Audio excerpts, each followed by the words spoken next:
នំ pancake គឺជាអាហារពេលព្រឹកឬក៏អាហារសម្រន់ដែលស័ក្តិសមជាមួយនឹងអូនចាប់ពីអាយុ8ខែឡើងញ៉ាំបែប finger food ហើយគ្រឿងផ្សំសម្រាប់ធ្វើគឺមានពងមាន់ម្សៅ pancake ម្សៅ pancake នេះគឺអាចប្រើបានចាប់ពីអូនអាយុ8ខែឡើងខ្ញុំក៏មានបន្ថែមជាមួយនឹងម្សៅផ្លែប័រហើយនិងម្សៅប្រូតេអ៊ីនផងដែរម្សៅផ្លែប័រជាមួយនឹងម្សៅប្រូតេអ៊ីននេះក្រៅពីយកទៅធ្វើបបរបងក៏អាចយកមកលាយធ្វើម្សៅនំឲ្យអូនចឹងបានពេលដែលយកម្សៅពីរមុខនេះយកមកលាយធ្វើជានំបងអាចចាំបាច់ត្រូវកូរវាជាមួយនឹងទឹកអស់លាយសិនក៏បានដែរយកវាយកមកលាយជាមួយនឹងម្សៅរបស់យើងហើយវាចូលគ្នាហ្មងទៅ បរិមាណរបស់ម្សៅប្រូតេអ៊ីនគឺអាចប្រើបានក្នុងមួយថ្ងៃ1ស្លាបព្រាកាហ្វេស្មើចំណែកឯម្សៅផ្លែប័រវិញគឺអាចប្រើបានក្នុងមួយថ្ងៃកន្លះស្លាបព្រាកាហ្វេត្រង់កន្លែងនេះខ្ញុំឃើញថាសាច់ម្សៅរាងរាវពេកអញ្ចឹងក៏ខ្ញុំបន្ថែមម្សៅ pancake បន្តិចទៀតទៅការលាយម្សៅធ្វើនំនេះបងអាចធ្វើដូចខ្ញុំអញ្ចឹងបើសិនជាពេលដែលលាយទៅឃើញថាម្សៅរាងរាវពេកអាចបន្ថែមម្សៅប៉ុន្តែបើសិនជាឃើញរាងខាប់ពេកបងអាចបន្ថែមទឹកឬក៏ទឹកដោះគោដែលអូនមុំហ្នឹងក៏បានដែរចំណែកឯម៉ាស៊ីននេះវិញបងមុននឹងចាក់ម្សៅនំចូលត្រូវដោតវាចោលប្រហែលជា2ទៅ3នាទីឲ្យក្តៅម៉ាស៊ីនសិន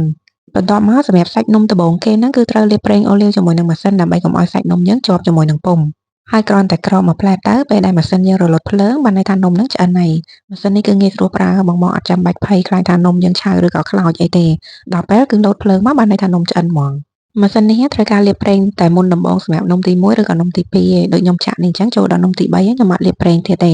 ក្រោយពីបើកមកឃើញថាគ្រាន់តែឆ្កឹះបន្តិចទៅគឺនំយើងធ្លាក់មកអត់ជាប់ម៉ាស៊ីនទេណាបង ឥឡូវរួចរាល់ហើយសម្រាប់ល្បាយនំដែលយើងលេងមិញហ្នឹងគឺធ្វើបាននំ3សាច់នំគឺទន់ហើយក្លិនឈ្ងុយមែនតើអញ្ចឹងបើសិនជាបងចង់បានម៉ាស៊ីនចាក់នំឬក៏គ្រឿងសម្រាប់ធ្វើនំនេះអាចឆាតចូលផេកគ្រឿងទេសកុមារ NSP បានអរគុណសម្រាប់ការទស្សនា